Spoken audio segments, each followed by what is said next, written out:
कभी अगर बनना हो तो बाज बनना, तोता मत बनना। तोता बोलता तो बहुत है लेकिन ज़्यादा ऊंचाई तक नहीं उड़ सकता।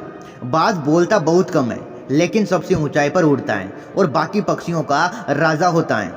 आज मैं आपको 5 ऐसे पॉइंट्स बताऊंगा जो कि हर इंसान को बाज से सीखने चाहिए और लाइफ की बहुत बड़ी लर्निंग इन 5 पॉइंट्स में है। पहला पॉइंट है, बाज की तरह अकेला चलना सीखो। बाज अकेला उड़ता है और बाकी पक्षियों के मुकाबले सबसे ऊंचाई पर उड़ता है। बाज अकेला उड़ेगा लेकिन कभी भी चिड़िया या छोटे पक्षियों के साथ नहीं उड़ेगा। बाज हमेशा या तो बाज के साथ उड़ता है या फिर अकेला उड़ता है। इससे हमें ये सीख मिलती है कि छोटी सोच वालों से हमेशा दूर रहें और अकेले रहें, क्योंकि यही वो समय है जब खुद को जानने का मौका मिलता है। जब मैं स्कूल में पढ़ता था, एक पिलर पर लिखा हुआ था, अकेला चलने वाला शीघ्रता से आगे बढ़ता है। इसको हमें फॉलो करना चाहिए। दूसरी सीख हमें बाज से मिलती है, बाज की तरह अपने लक्ष्य पर ध्यान रखो।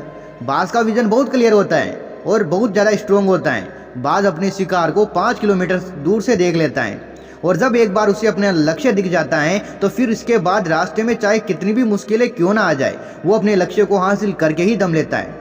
इससे हमें ये बड़ी सीख मिलती है कि अपना विजन क्लियर होना चाहिए और उसे हासिल करने में फिर चाहे कितनी भी मुश्किलें क्यों ना आ जाए, पीछे नहीं हटना चाहिए।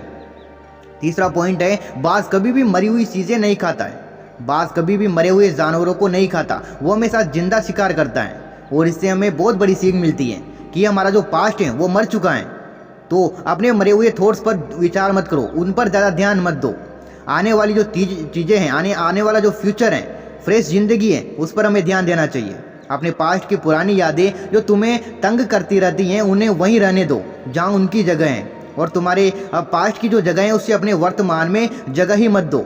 क्योंकि अगर एक बार तुम्हारा पास्ट तुम्हारे प्रेजेंट में आ गया तो तुम्हारा पास्ट तुम्हें कभी प्रेजेंट में रहने ही नहीं देगा। पास्ट में तुम्हारे साथ कितना भी बुरा क्यों ना हुआ हो, वो सब यादें, वो सभी थॉट्स मर चुके हैं। और उस बाज की तरह बनो जो कभी मरी हुई चीज़ों को देखता ही नहीं है, खाता ही नहीं है। अगली सीख बाज से हमें मिलती है, मुश्किल समय में डरे नहीं। जब आंधी तूफान आते हैं तो बाज बहुत ज़्यादा एक्साइटेड हो जाता है। जब बारिश आती है तो सारे पक्षी छिप जाते हैं और बाज जो होता है उसको बहुत मज़ा आता है। जब तेज़ हवाएं चलती हैं तो बाज उन हवाओं के सहारे तेज़ी से ऊपर की ओर उड़ता है और ऊपर उड़ते उड़ते इतना ऊपर उड़ जाता है कि बादलों से भी ऊपर पहुंच जाता है। और इससे भी हमें बहुत बड़ी सीख मिलती है कि मुसीबत में भी मज़ा ढूंढो। और नेपोलियन हिल ने एक बार कहा था कि हर बड़ी चुनौती अपने साथ में एक बहुत बड़ा अवसर लेकर आती है। तो उस बात की तरह तुम भी अपने इस बड़ी चुनौती में अवसर ढूंढो, और जिस दिन उन अवसरों को तुमने पहचान लिया, सारी मुश्किलें तुम्हारे नीचे होंगी और उन मुश्किलों के ऊपर तुम होंगे।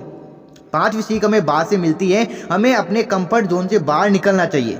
बाज अपने घोंसले से सॉफ्ट घास को हमेशा के लिए निकाल देता है ताकि बाज का जो बच्चा होता है उसे कंफर्टेबल महसूस ना हो, क्योंकि अगर वो घोंसले में कंफर्टेबल हो गया तो वहीं रहना पसंद करेगा।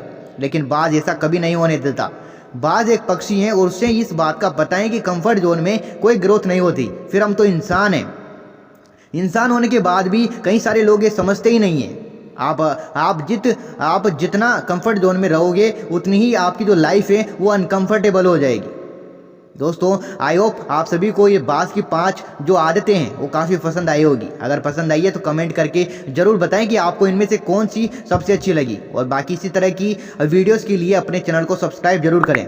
मिलते हैं नेक्स्ट वीडियो में, तब तक के लिए आपको अपनी फ्यूचर लाइफ के लिए बेस्ट ऑफ लक।